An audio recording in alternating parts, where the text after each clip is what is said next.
నేను మీ జర్నలిస్ట్ పండరి. మొత్తానికి కాంగ్రెస్ పార్టీలో ప్రజాస్వామ్యం ఎంత ఉంటుందనేది మీ అందరికీ తెలిసిందే. సరే, దేశంలో ప్రజాస్వామ్యాన్ని ఆ పార్టీ ఎంత కాపాడుతుందో పక్కన పెడితే, అక్కడ మాత్రం వ్యక్తిగత స్వేచ్ఛ, ఆ పార్టీ ప్రతి ఒక్కరు వార్డ్ నెంబర్ నుంచి మొదలు పెట్టుకుంటే సీఎం వరకు మేమే లీడర్లం అని చెప్పేసి రకరకాల వాదనలు వినిపిస్తూ ఉంటుంది. అది జరుగుతూ ఉంటుంది. ఆ పంచాయతీలు అవుతూ ఉంటాయి, పీసీసీలు అవుతూ ఉంటాయి, లొల్లి అవుతూ ఉంటుంది, నాయకుల మధ్య లొల్లి అవుతూ ఉంటుంది, మంత్రుల మధ్య ఎమ్మెల్యేల మధ్య లొల్లి అవుతూ ఉంటుంది, ముఖ్యమంత్రికి మంత్రుల మధ్య సమన్వయం లోపిస్తూ ఉంటుంది, ఏఐసీసీ పిలుస్తూ ఉంటుంది, ఇక రకరకాలు జరుగుతూ ఉంటాయి. ఈ నేపథ్యంలోనే ఈరోజు వెలుగు పేపర్లో ఒక ఇంట్రెస్టింగ్ వార్త మనం వచ్చింది. అది కూడా మీకు ఇప్పుడు చదివే కంటే ముందు నేను చెప్తున్నా అంటే, రాజీనామా చేసేయండి ఆమోదిస్తా, కాంగ్రెస్ సీఎం సంచలన నిర్ణయం. మామూలుగా ఎట్లయినా కూడా పార్టీ కాపాడుకోవాలి, అవసరమైతే అధికారంలో ఉంటే వేరే పార్టీ నుంచి ఎవరన్నా వస్తే ఫిరాయింపులని దగ్గర తీసుకోవాలి. దానికి మా తెలంగాణ రాష్ట్ర ముఖ్యమంత్రి రేవంత్ రెడ్డి ఏం చేసిందో మీ అందరికీ తెలిసిందే, మనం చూసిందే. ఆ తర్వాత వాళ్ళకు క్లీన్ షీట్ ఏ విధంగా వచ్చిందో, ఆ తర్వాత ఎంత రాజ్యాంగపరమైనటువంటి హననం జరిగిందో మనందరం చూసినాం, ఇది పార్టీ ఫిరాయింపుల అంశానికి సంబంధించి. కానీ దీనికి క్వైట్ ఆపోజిట్గా కర్ణాటకలో మాత్రం సీన్ రివర్స్ నడుస్తూ ఉంది. ఈ మాట నేను ఎందుకు అంటున్నానంటే, మీకు ఒక వార్త నేను చూపిస్తా, జస్ట్ అది చూడండి. జస్ట్ ఇది, రాజీనామా చేస్తే నిమిషాల్లో ఆమోదిస్తా, అసంతృప్తి ఎమ్మెల్యేలకు కర్ణాటక సీఎం డీకే శివకుమార్ హెచ్చరిక, మంత్రి పదవులు రాని నేతలు ఓపికతో ఉండాలని సూచన. ఎమ్మెల్యేలు ఎవరైనా రాజీనామా చేస్తే నిమిషాల్లోనే ఆమోదిస్తానని కర్ణాటక సీఎం డీకే శివకుమార్ స్పష్టం చేశారు. యాక్సెప్ట్ చేసే ముందు ఎమ్మెల్యేతో వ్యక్తిగతంగా మాట్లాడతానని చెప్పారు. కొత్త మంత్రులతో మంగళవారం డీకే సమావేశమయ్యారు. మంత్రి పదవులు రాని నేతలు ఓపికతో ఉండాలని సూచించారు. తనకు కూడా గతంలో ఎన్నోసార్లు ఇలాంటి పరిస్థితులు ఎదురయ్యాయని గుర్తు చేశారు. ధరం సింగ్ సిద్ధరామయ్య హయాంలో తనను కూడా పక్కన పెట్టారని, అయినప్పటికీ పార్టీని వీడలేదని చెప్పారు. వీరేంద్ర పాటిల్ హయాంలో బంగారప్పకు, ధరం సింగ్కు, ఖర్గేకు కూడా అవకాశాలు రాలేదు. ఆ తర్వాత వాళ్ళు మంచి పొజిషన్లోకి వెళ్ళారు. ఓపికతో ఉండాలి, పార్టీ ఉంటేనే భవిష్యత్తు ఉంటుంది అని డీకే సూచించాలని చెప్పేసి కూడా వస్తున్నటువంటి కథ. దానికి కంటిన్యూషన్గా 9వ నెంబర్లో ఉంది, మనం చదువుదాం. మొత్తం చదివితే మీకు ఒక క్లారిటీ వస్తుంది, అంటే ఏం జరుగుతుంది అక్కడ అనేది, ఎంత అసంతృప్తితోటి నడుస్తుంది ఇక్కడ కర్ణాటకల కాంగ్రెస్ ప్రభుత్వం, అసలు ఏం జరుగుతుంది అనే అంశానికి సంబంధించిన దాని మీద మీకు ఈ వార్త వినిపిస్తున్నా, చదివి చెప్పాల్సిన వస్తుంది కాబట్టి రైట్. దీనికి సంబంధించిన దాని మీద వార్త. కొద్ది రోజుల్లో కర్ణాటకలో అన్ని బోర్డులు, కార్పొరేషన్లతో కొత్త నియామకాలు చేపడతామని, పార్టీ కార్యకర్తలకు తొలి ప్రాధాన్యం ఇస్తామని చెప్పారు. బుధవారం నుంచి రాష్ట్రంలో కరువు ప్రభావిత జిల్లాలో పర్యటించాలని కొత్త మంత్రులకు సీఎం డీకే శివకుమార్ సూచించారు.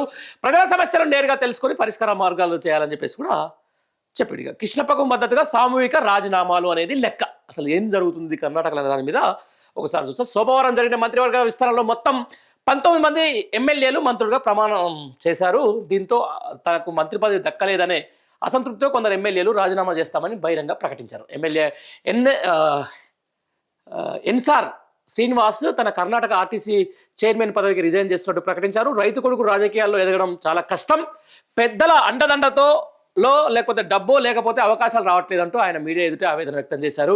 విజయనగర నియోజకవర్గ ఎమ్మెల్యే ఎం కృష్ణప్పకు మంత్రి పదవి ఇవ్వకపోవడం నిరసిస్తూ ఆ సెగ్మెంట్కు చెందిన కాంగ్రెస్ బ్లాకుల అధ్యక్షులు, వార్డు అధ్యక్షులు, మహిళా విభాగం అధ్యక్షులు, తర్వాత మహిళా విభాగం, SC ST minority Yojana Congress నేతలు తమ సామూహిక రాజీనామా లేఖను కర్ణాటక కాంగ్రెస్ చీఫ్ బీకే హరిప్రసాద్కు పంపించారు. దీంతో ఎమ్మెల్యే కృష్ణప్పను బుజ్జగించేందుకు సీనియర్ మంత్రులు చెలువ రాయస్వామి, బాలకృష్ణ ఆయన ఇంటికి వెళ్ళినా అందుబాటులో లేకపోవడంతో వెనుదిరిగారు. మరోవైపు మహిళా కోటలో ఒక మంత్రి పదవి ఇంకా ఖాళీగా ఉండడంతో ఆ స్థానంలో లాబింగ్ ప్రారంభమైంది.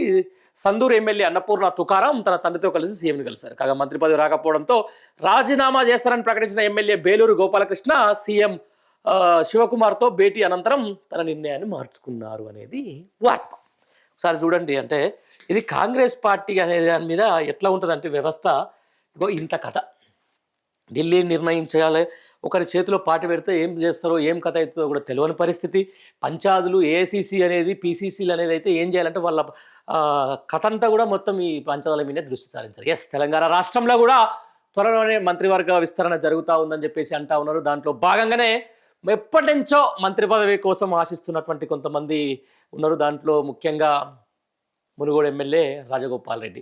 ఇప్పటికైనా పలుసార్లు ప్రభుత్వం మీద దుమ్మెత్తి పోస్తా ఉన్నారు. నిజంగా చెప్పాలంటే నాకు నమ్మించి నన్ను గొంతు కోసిరు, తెలంగాణ ప్రజల్ని ఏ విధంగా నమ్మించి గొంతు కోసిరు, యాజ్ ఇట్ ఈజ్గా నన్ను కూడా భువనగిరి ఎంపీగా గెలిపిస్తే మీకు మంత్రి పదవి ఇస్తానని చెప్పి ఇంతవరకు నాకు ఇవ్వకపోవడం, అందులో నాకు హోంమంత్రే కావాలని చెప్పేసి కూడా ఆయన భీష్మికి కూర్చున్నటువంటి పరిస్థితి. ఇస్తారా సస్తారా అన్న కాడికే వచ్చింది. మరి నిజంగా ఏఐసిసి నుంచి ఆమోదం వచ్చినా ఇక్కడ మాత్రం ఆయనకు మంత్రి పదవి ఇచ్చేందుకు రాష్ట్ర ముఖ్యమంత్రి సుముఖంగా లేరని చెప్పేసి సీఎంఓ వర్గాలు స్పష్టం చేస్తున్న నేపథ్యంలో మరి తెలంగాణలో కూడా ఏం జరగబోతుంది, రేపు మంత్రివర్గ విస్తరణ జరిగితే ఎవరెవరికి ఛాన్సులు వస్తాయి, లేకపోతే మంత్రివర్గ విస్తరణ తర్వాత ఏ శాఖలు మారుతాయి, ఆ శాఖలు మారే క్రమంలో ప్రస్తుతం ఉన్నటువంటి ఏదైతే కీలక శాఖలు ఉన్నాయో, ఏదైతే హోంశాఖ, ఆ తర్వాత విద్యాశాఖకు సంబంధించిన దాన్ని మరి ఇంకా సీఎం దగ్గరనే పెట్టుకుంటాడా, లేకపోతే వేరేటోళ్ళ కోరికన్నా అంటగా అప్పగిస్తాడా, లేకపోతే శాఖల మార్పుల్లో ఏ మంత్రి ఎక్కడ పోతారు, లేకపోతే ఏ మంత్రికి ఉద్వాసన గురవుతారు, ఇంకా కొత్త వాళ్ళు ఎవరు మంత్రులు అయితే అనేది కాలమే సమాధానం చెప్పాలి. కానీ యాజ్ ఇట్ ఈస్గా మొత్తానికైతే అటు కర్ణాటకలో ఇటు తెలంగాణ రాష్ట్రంలో కాంగ్రెస్ పార్టీ మాత్రం తిరోగమనంలో ఉంది. అధికారం వచ్చిన తర్వాత అంతర్గత కుమ్ములాటలు, ఆ తర్వాత వాళ్ళ వర్గ పోర్ల నేపథ్యంలో పార్టీ మరొకసారి జనంలో పలస పడడం ఖాయంగా కనిపిస్తుంది. ఇక్కడ కూడా నివురుగప్పిన నిప్పు లెక్కనే ఉన్న కాంగ్రెస్ పార్టీలోని విభేదాలు రోజు రోజుకు బయటపడుతూనే ఉన్నాయి. ఆ బయటపడిన నేపథ్యంలో